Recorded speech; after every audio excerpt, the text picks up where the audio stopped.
Olá, um excelente dia para você que acordou bem cedinho para começar seu dia bem informado. Hoje é quinta-feira, dia 25 de janeiro, Manhã no Ar está só começando e eu te convido a conhecer os destaques dessa edição.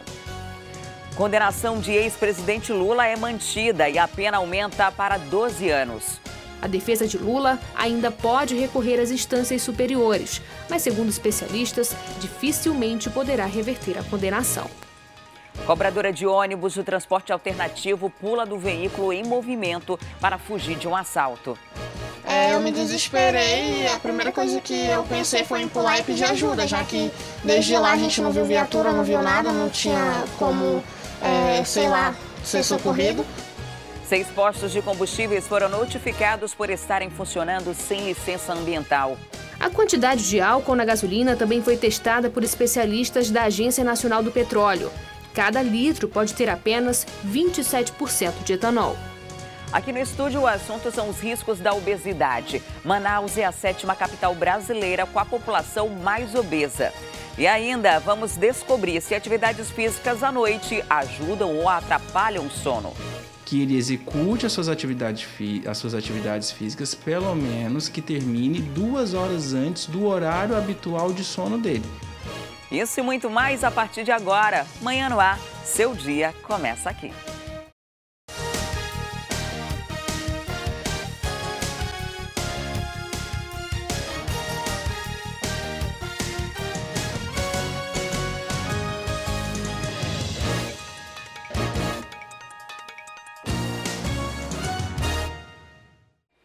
Olá, são 6 horas e 2 minutos, nós já estamos ao vivo e você pode participar do Manhã no Ar com a gente, é muito simples. Manda para cá a sua sugestão de denúncia, reportagem, flagrante também, é só entrar em contato com a gente na nossa página no Facebook, digita Manhã no Ar e deixa o seu recadinho. Nós estamos ao vivo também no aplicativo A Crítica Play.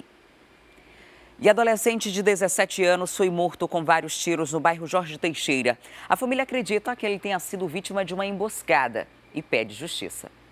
O adolescente de 17 anos estava com a família. Chegou a realizar uma refeição com a própria mãe. Às 11 horas da noite, ele informou para ela que iria encontrar uma moça que ele estava se relacionando aqui no bairro Jorge Teixeira. Saiu de casa e foi em direção à casa da jovem, que até o momento não foi identificada pela polícia. Chegou lá, passou algumas horas com ela e em seguida disse que iria retornar para casa. Essa mesma mulher disse que iria acompanhar o Gabriel Garcia, de 17 anos. E no momento do percurso, eles encontraram 2 mulheres e um rapaz. Também não foram identificados pela polícia. Começaram a caminhar durante a madrugada desta terça-feira aqui, nesta rua. Quando chegou em uma determinada esquina, as jovens, junto com o rapaz, falaram que eles deveriam parar para conversar. Gabriel sentou em uma calçada e no momento que isso aconteceu, uma picape de cor prata, de placa não identificada, começou a circular pela área. Deu a primeira volta, olhou, analisou a movimentação e em seguida retornou. Foi aí que tudo começou. Mal Gabriel sabia que tudo se tratava de uma emboscada. 2 homens desceram do carro, armados, e começaram a disparar vários tiros. Aproximadamente 15, segundo a família. 12 atingiram a região da cabeça. Gabriel morreu no local. As outras pessoas que estavam com ele não foram atingidas. Até o momento, não há informações sobre esses jovens que estavam com Gabriel na noite de terça-feira. E agora, a família deseja justiça. Quero justiça, porque meu irmão não merecia, entendeu? Que é meu sangue, eu amava demais ele. Apesar de tudo que aconteceu, então nós já temos mais ou menos a ideia de quem foi. E eu só quero justiça, que ela seja localizada e presa. E uma cobradora de ônibus do transporte alternativo pulou do veículo em movimento para fugir de um assalto. Os suspeitos conseguiram fugir e ainda não foram identificados pela polícia. Os suspeitos entraram no ônibus no bairro Grande Vitória. Este veículo faz o transporte aqui do bairro Grande Vitória até o Jorge Teixeira, na zona leste de Manaus. A dupla entrou no veículo e logo barganhou. Eles queriam pagar apenas R$5 para ficar pelo meio da viagem. No primeiro momento, um deles parecia nervoso e a cobradora percebeu esse nervosismo. Os dois entraram no veículo e sentaram nessas duas poltronas aqui. Mas em determinado momento da viagem, um deles saiu de lá, sentou nessa outra poltrona aqui da frente e a partir deste momento, a cobradora que estava aqui observando tudo pelo espelho desconfiou da dupla. Aí foi quando eu suspeitei, avisei o motorista, né? Mas ele não entendeu o que eu disse. Então a gente seguiu viagem, mas ele também ficou já achando estranho, né? Aí quando chegou próximo ao Bom de Boca, ele pegou, ele já veio tirando da bolsa a arma, né? Ele desdobrou ela, aí botou um cartucho, passou por debaixo da catraca, botou o segundo cartucho e fechou com a mão o cano. Aí foi quando ele pegou e botou a arma na cabeça do motorista e falou que se ele não fosse devagar, ele ia estourar a cabeça dele e pediu para ele reduzir, que eles iam descer logo em frente. Aí quando eu vi a cena dele com a arma na cabeça dele, eu me desesperei e a primeira coisa que eu pensei foi em pular e pedir ajuda, já que desde lá a gente não viu viatura, não viu nada, não tinha como, sei lá, ser socorrido. A cobradora conseguiu pular por esta janela aqui e no momento que ela pulou do veículo em movimento, ela machucou o joelho e também os dedos dos pés. Nesse momento em que ela conseguiu fugir do veículo, um dos criminosos estava aqui nessa posição com a arma apontada para a cabeça do motorista e fazendo ameaças. Então eles anunciam e mandam você fazer o que eles querem. E te ameaçando o tempo todo, que vai estourar a tua cabeça, que vai te matar. E você tem que estar dirigindo com atenção, que não pode fazer besteira, tem que ter o maior cuidado. E isso aí eu já passei por 8 assaltos por 8 assaltos dessa forma aí. Motoristas, cobradores e passageiros desse tipo de transporte, do transporte alternativo, passam por esse tipo de situação quase todos os dias em Manaus. E durante os crimes, eles ficam sob a mira de armas, são ameaçados e sofrem violência. É muito difícil, né? Você sai, todo dia você sai de casa, pede a misericórdia de Deus, a ajuda dele, mas você não tem a certeza se vai voltar. Eu já vi muita cena, como um amigo da gente foi morto aqui no volante, há pouco tempo atrás, sabe, essa explicação, eu até me emociono porque, pela situação que a gente já passou, é complicado. Os suspeitos conseguiram fugir e ainda não foram identificados pela polícia. Já o motorista e a cobradora desse veículo aqui não tem para onde se esconder. Eles precisam voltar para as ruas e trabalhar com medo da violência na cidade. E trio assalta a autoescola na zona sul da cidade. Um deles se passou por cliente depois de analisar o local e chamou os comparsas. As autoescolas têm se tornado alvo comum dos criminosos. Na última terça-feira, por volta das 2h30 da tarde, funcionários e clientes foram vítimas de um trio. Segundo o proprietário aqui do local, esses criminosos sempre agem da mesma forma. Um homem veio até a autoescola dizendo que queria tirar a habilitação. Ele se sentou nesta cadeira, tirou todas as dúvidas, perguntou como é que funcionava o processo e depois foi embora. Só que, na verdade, ele não queria tirar a habilitação. Ele veio até aqui para observar toda a movimentação do local. Em seguida, ele foi embora. Cerca de 10 minutos depois, ele retornou com mais 2 comparsas. O circuito de segurança aqui do local registrou toda a ação. Observe só as imagens. Os 3 homens descem do carro, eles entram na autoescola e já anunciam o assalto. Cada um deles tem uma função específica. Um fica na porta do local, olhando toda a movimentação. O outro faz a limpa. Leva todos os itens de valor aqui da recepção, dinheiro, celulares, carteiras, documentos e o terceiro elemento está com a arma apontada para a cabeça das vítimas. Só que o crime não termina aí.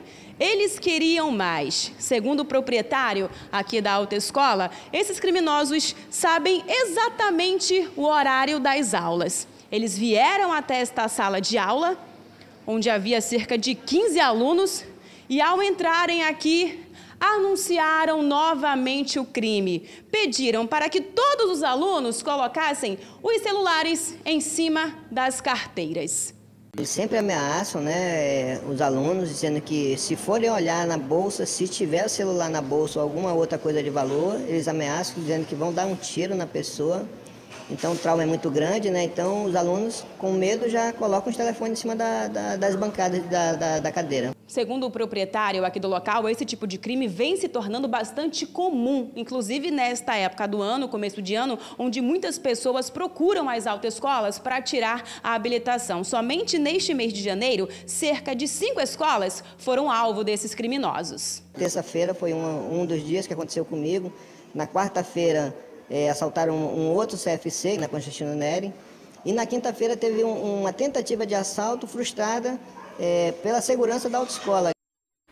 E um homem foi preso no bairro Nossa Senhora de Aparecida, suspeito de tráfico de drogas.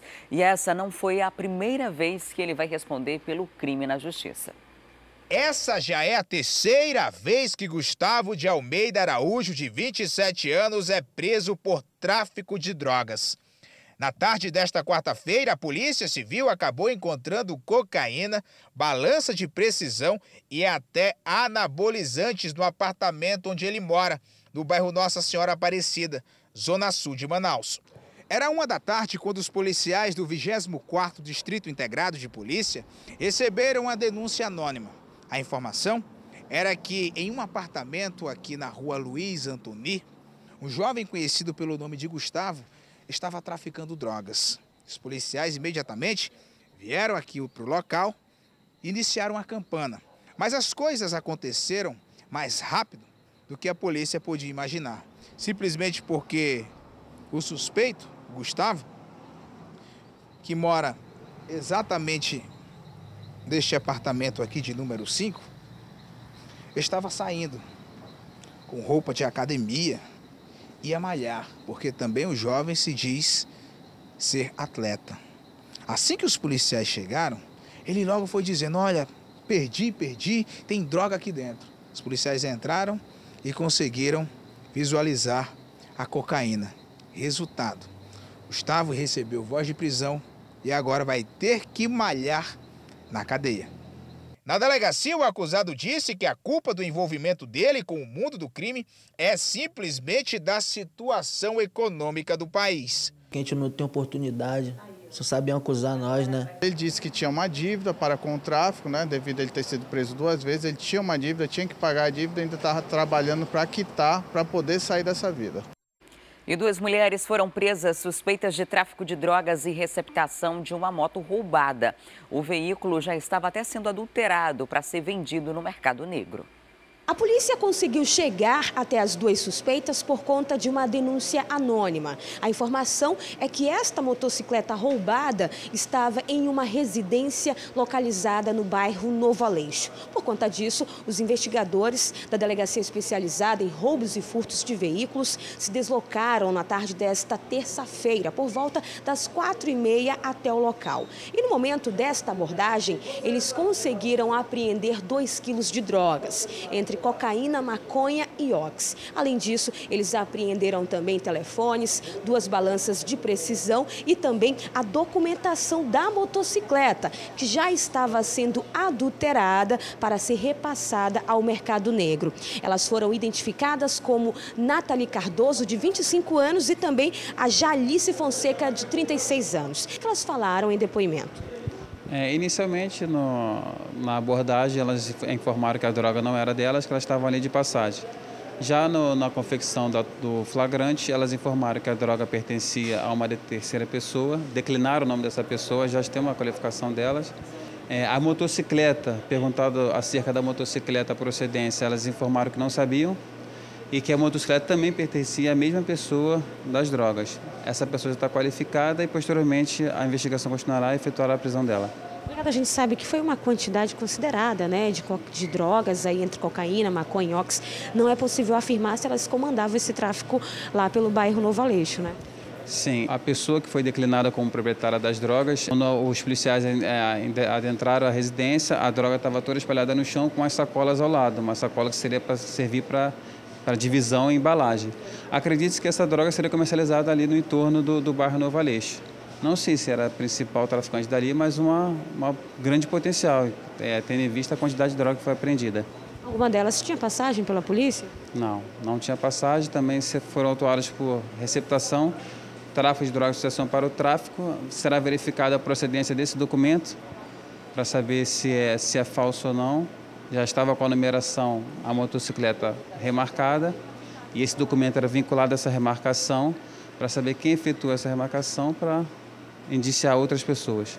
E a proprietária da motocicleta roubada já foi localizada pela polícia, Eduarda Borba, de 28 anos. De acordo com ela foi assaltada na noite da última sexta-feira por 2 homens, é isso? Isso mesmo. Eles abordaram a gente na sexta-feira, umas 3 horas da tarde, quando a gente foi abordada por eles. E aí a gente ficou sem saber de notícia alguma, né? E graças a Deus a polícia recuperou a moto e estou muito feliz por isso, muito mesmo. Eles estavam armados? Eles foram agressivos com você? Sim, um pouco, né? Porque na hora da abordagem eles não querem saber, né? Foram um pouco agressivos, mas graças a Deus estamos bem. Eu e a minha mãe está muito bem, graças a Deus. E com essa motocicleta recuperada, né? A alegria volta? Com certeza, volta muito. Realmente, muito mesmo. Que bom, né, que esse caso terminou de uma maneira diferente, tá aí, essa trabalhadora conseguiu recuperar esta motocicleta. E outras ocorrências de tráfico de drogas foram registradas aqui em Manaus no dia de ontem. Em um dos casos, o suspeito usou um sofá para fazer o transporte do entorpecente. Em outro, a droga estava disfarçada dentro de envelope de tempero de macarrão instantâneo. Quem tem outros detalhes é a Thea Morel, com quem eu converso agora ao vivo.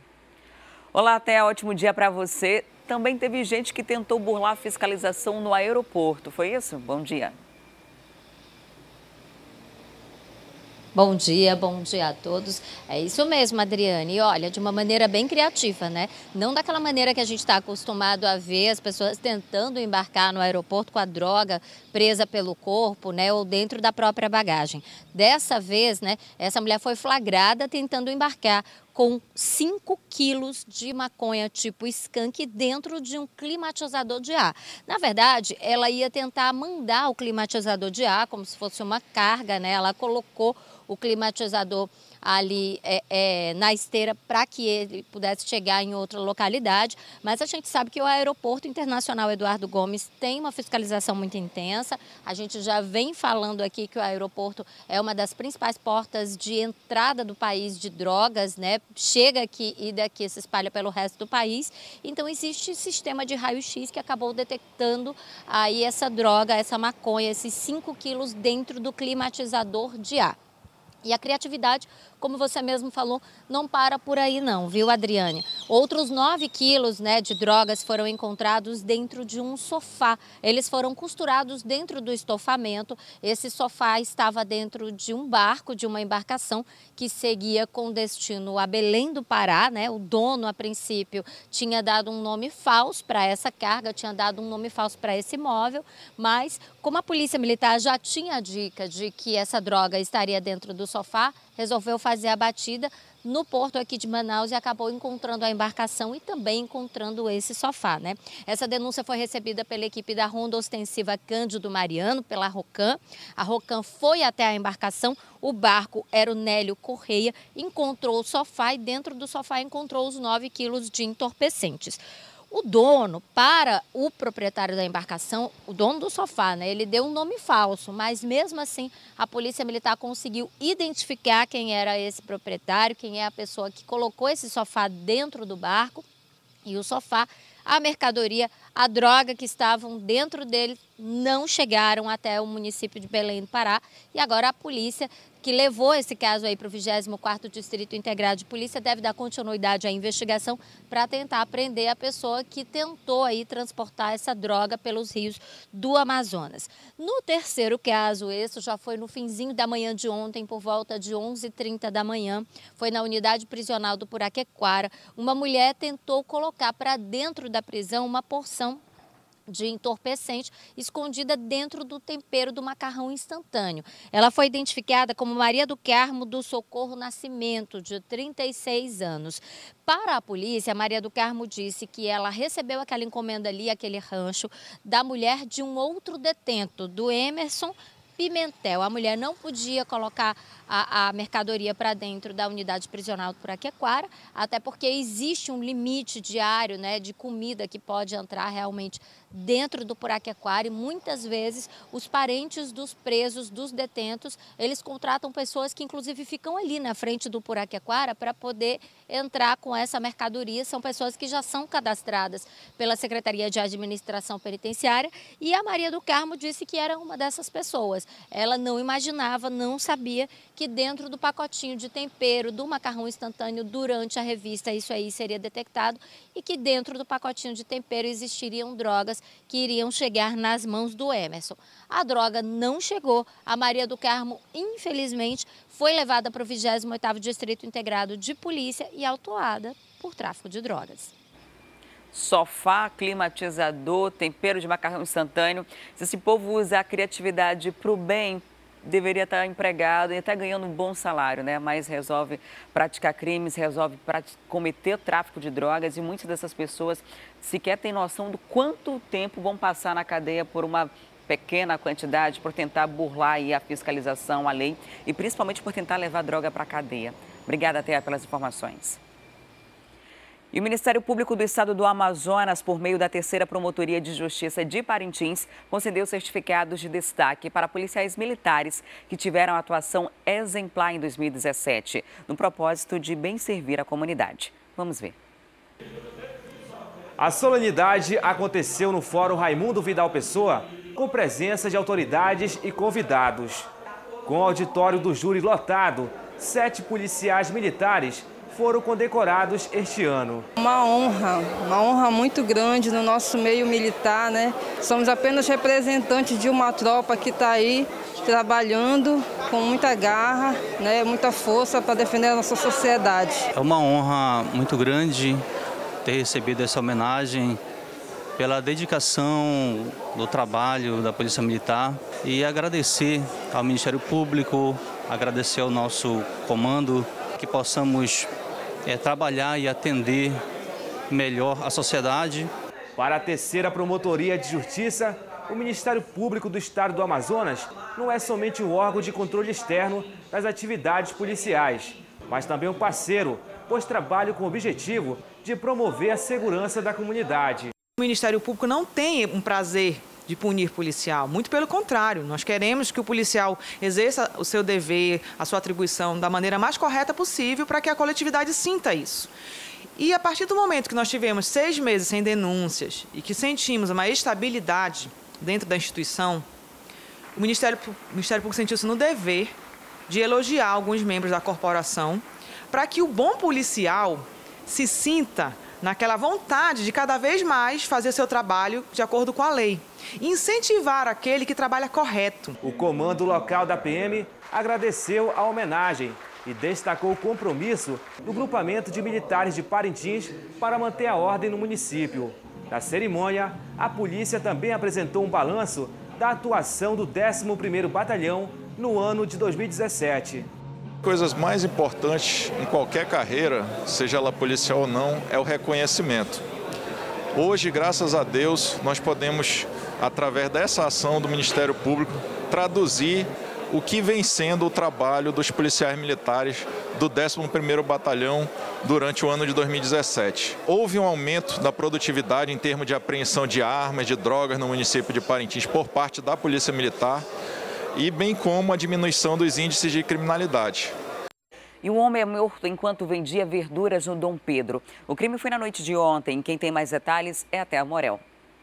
Olá, Thea. A polícia já tem alguma pista sobre esse caso?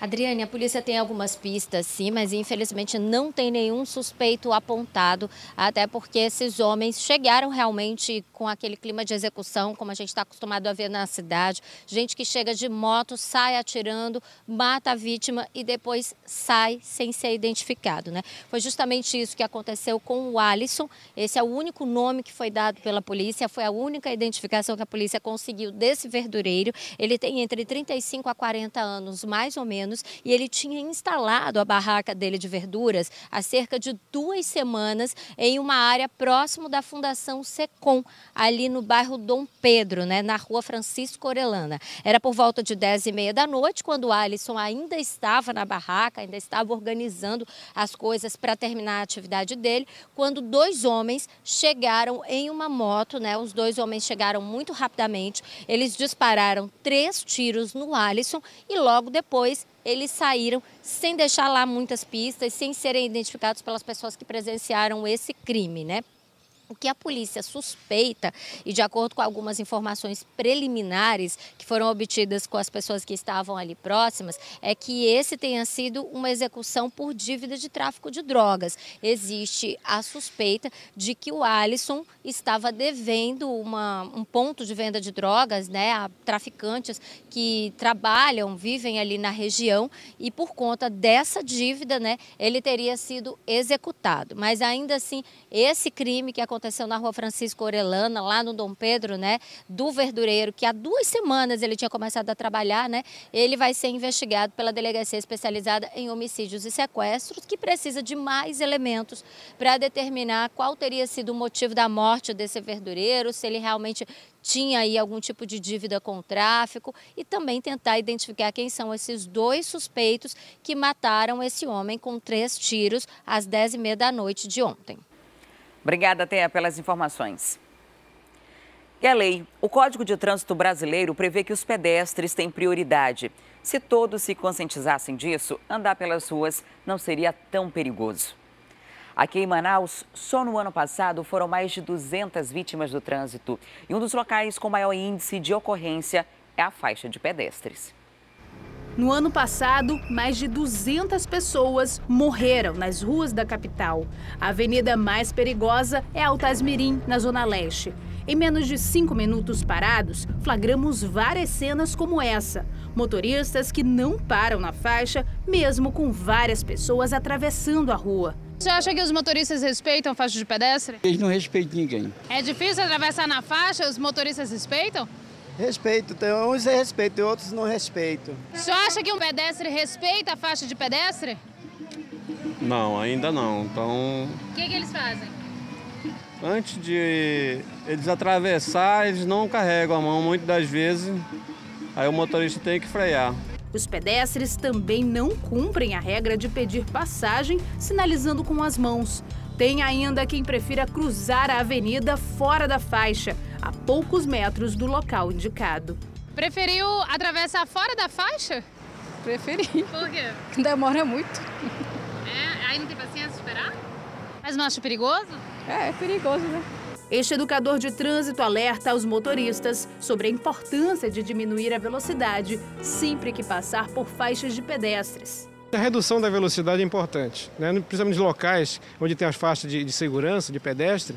É interessante que o motorista já reduza a velocidade, né? Isso porque a qualquer momento ele vai ter que parar o veículo para poder facilitar a passagem de um pedestre, de um cadeirante, de uma pessoa que realmente precisa fazer a travessia de uma via.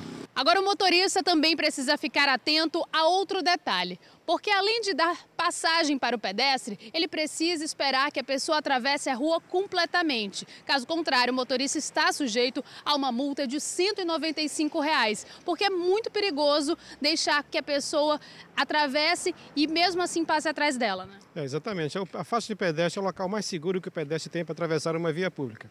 Por isso, o condutor ele tem que aguardar, né, o pedestre completar a travessia para poder depois seguir a marcha dele. Isso não só onde tem a faixa de pedestre, simplesmente onde tiver o sinal, também o semáforo, estando lá, ele aguardando a abertura do semáforo, abriu ali, ele tem que esperar o pedestre concluir totalmente a travessia e só depois iniciar a sua marcha. O Nalisson conhece bem as consequências de um momento de imprudência no trânsito. Há pouco mais de um ano, ele foi atropelado enquanto atravessava em uma faixa de pedestres. Foram meses de recuperação. Os médicos chegaram a dizer para a família que o rapaz não sobreviveria. Apesar de estar vivo, as sequelas o acompanham em cada minuto da rotina. Ele ficou com a visão dupla, surdo do ouvido esquerdo e não consegue fazer todos os movimentos com um dos braços. A memória e a fala também foram prejudicadas. O que me deixa mais frustrado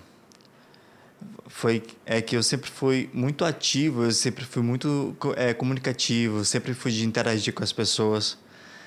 E ter que ficar agora parado, sem ter esse contato com as pessoas, para mim é muito difícil. Na época, Nalisson cursava jornalismo e estava com data marcada para começar em um novo emprego. Mas todos os planos foram cancelados. Hoje, a vida dele se resume a este quarto. É aqui onde o ex-universitário passa a maior parte do dia trabalhando em um livro de poesia. O único passatempo possível depois do acidente.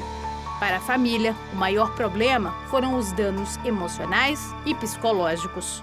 Eu não sei se é pior ir a óbito ou ficar com a sequela como ele ficou, porque abalou a família toda, a gente sofre muito, a vida dele mudou totalmente. Ele hoje é uma criança de 12 anos, ele não tem mais vida. Então, todo dia ele questiona por que ele está assim, ele não queria estar assim, ele não pode sair sozinho, ele não pode trabalhar. Nos primeiros dias do ano, houve uma redução de 60% no número de mortes no trânsito em relação ao mesmo período de 2017. Mesmo com os números apontando uma melhora, a Edmunda, que vê o filho sofrer todos os dias por conta de uma falta de atenção, deixa um recado a todos que dirigem nas ruas da capital. Que tenha mais atenção, respeite as pessoas, porque ele está dentro do carro, no ar-condicionado. Então, está chovendo, respeite, pare, deixe as pessoas que estão andando, pegando chuva, pegando sol, atravessar.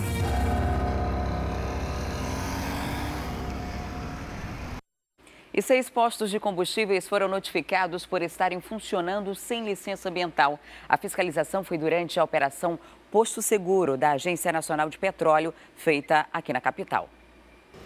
Ao todo, 10 postos de combustíveis das zonas norte e centro-sul de Manaus foram fiscalizados durante a operação Posto Seguro.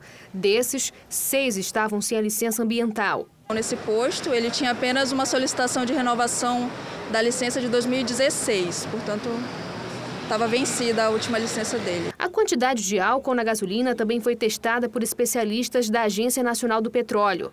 Cada litro pode ter apenas 27% de etanol. A gente encontrando uma irregularidade, por exemplo, se eu encontrasse aqui a gasolina fora da especificação, a gente, na mesma hora, automaticamente o posto é interditado. Aqui em Manaus, só no ano passado, cerca de 400 postos de combustíveis foram fiscalizados, segundo a ANP. O resultado disso, 141 estabelecimentos receberam autos de infração e 58 foram interditados. Para este especialista, abastecer o veículo com gasolina adulterada pode gerar um prejuízo estimado em R$5 mil. Por isso, a atenção deve ser redobrada, principalmente para quem tem carro flex. Chegar até a danificar o motor, dependendo do grau, tá, que se use de combustível adulterado. Tem que fazer limpeza de tanque, tá, fazer limpeza do sistema todo de combustível e troca de óleo para poder deixar o motor funcionando normal. E em Parintins, profissionais da saúde fizeram uma manifestação para cobrar do governo o cumprimento da lei de reajuste salarial. De acordo com eles, a situação já persiste há 4 anos. A manifestação aconteceu aqui no Hospital Jofre Cohen, o maior da cidade. Saúde, lei de reajuste! Saúde, lei de reajuste! Com faixas e cartazes, dezenas de profissionais da saúde protestaram vestidos de preto para chamar a atenção do poder público.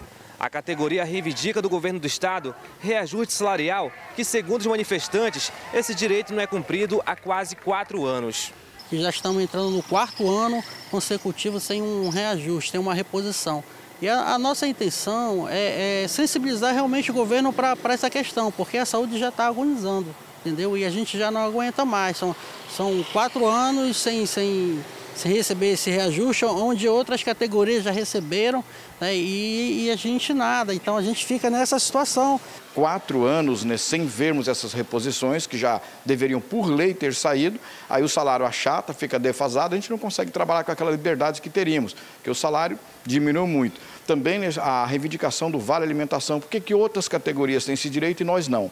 Então nós estamos se somando isso aí também ao plano de carreira, cargos e salários já aprovado em Assembleia Legislativa, já na mesa lá para poder ser efetivado de fato. Essa foi a segunda manifestação do ano. A primeira aconteceu no dia 18 de janeiro. Eles prometem continuar lutando até que o reajuste salarial seja cumprido. Inclusive, já participaram de uma audiência com a Defensoria Pública do Estado do Amazonas. Eu e o companheiro Gerson representamos aqui Parintins com o defensor Carlos Almeida Filho, onde ele aceitou as nossas reivindicações.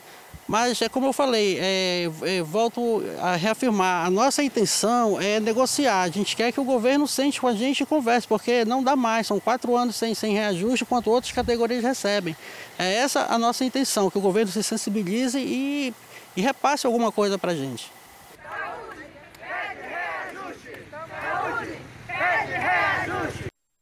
E aqui em Manaus também teve manifestação dos profissionais da saúde. Ontem, agentes de endemias que prestam serviço para a Suzam protestaram para reivindicar o reajuste salarial. Cerca de 250 servidores que prestam serviço para a Suzam se reuniram aqui na sede do governo para reivindicar melhorias salariais. Segundo a classe, há cerca de 4 anos que eles não têm nenhum tipo de aumento de salário. Isso porque em 2009 foi criada e aprovada uma lei de cargos e salários, mas ela só funcionou até 2014. E vocês querem justamente que tenha esse reajuste salarial que há muito tempo não acontece, né? Exatamente. Nós estamos há 4 anos sem nós recebermos a data base. São perdas com cerca de 38% ao todo geral. Não dá mais para nós sobrevivermos. Faça uma comparação entre o serviço da Prefeitura e do Estado. Você vai ver que o servidor da Prefeitura trabalha satisfeito. Agora nós do Estado estamos sendo esquecidos, estamos sendo minados, dizimados. Hoje o nosso salário base ele gira em torno de R$636, quer dizer, segundo a legislação, ninguém pode ganhar menos que o salário mínimo, né? E aí eles alegam que nos dão uma gratificação de saúde, que para a gente poder obter essa gratificação, nós temos que cumprir uma meta, ou seja, você faltou mais de 3 vezes, você perde essa gratificação. O que foi dito para vocês? Por que foi retirado esses direitos do Vale Transporte e também do ticket de alimentação? Porque quando a gente entrou, né, e fez o concurso, eles falaram que todo agente ia ser lotado na sua área, na sua base, onde morava. E, no entanto, isso não aconteceu. Os nossos colegas têm que desembolsar, tirar dinheiro do próprio bolso para continuar trabalhando. Porque a gente não tem nem vale transporte e o nosso ticket de alimentação está defasado faz muito tempo. Segundo a classe, segundo os trabalhadores, essa aqui é a última tentativa para chegar a um acordo junto ao governo do estado. Caso isso não aconteça, vocês prometem uma paralisação dos serviços. Uma paralisação geral. Estaremos a partir de hoje já puxando uma assembleia para deflagrarmos a nossa paralisação, porque nós já estamos há 7 anos sem receber nenhuma perda e nossos colegas estão sendo dizimados. Já tivemos 13 mortes, porque eles têm que trabalhar arduamente, estão adoecendo, porque nós trabalhamos com inseticidas e de alta periculosidade. Então, que governo é esse? Aonde endemias é o número 1 no ranking de todas quantas são doenças, como malária, e nós estamos à míngua, sendo dizimados. Isso daí é totalmente ilegal, é inconstitucional. Alguns representantes aqui da classe entraram ainda há pouco aqui na sede do governo para chegarem a um acordo junto ao governador e toda a classe está aqui do lado de fora aguardando uma resposta. Amanhã foi bastante conturbada aqui nesta área da cidade. Alguns agentes do Manaus Trans foram acionados para controlar aqui o trânsito, que ficou bastante conturbado aqui nesta área da Compensa. E depois de toda essa negociação e paralisação, a classe aguarda uma resposta do governo do estado. Saúde! E sobre o resultado da reunião, o representante da categoria informou à nossa produção que uma nova reunião foi marcada para a próxima segunda-feira com o secretário estadual de saúde, onde será discutido o aumento de salários para os agentes de endemias. E depois do intervalo tem a nossa interação ao vivo com a Rádio FM O Dia. A gente fala da condenação do ex-presidente Lula em segunda instância. E mais, Justiça proíbe aumento de passagem de ônibus em Manaus. É um instante só, não saia daí.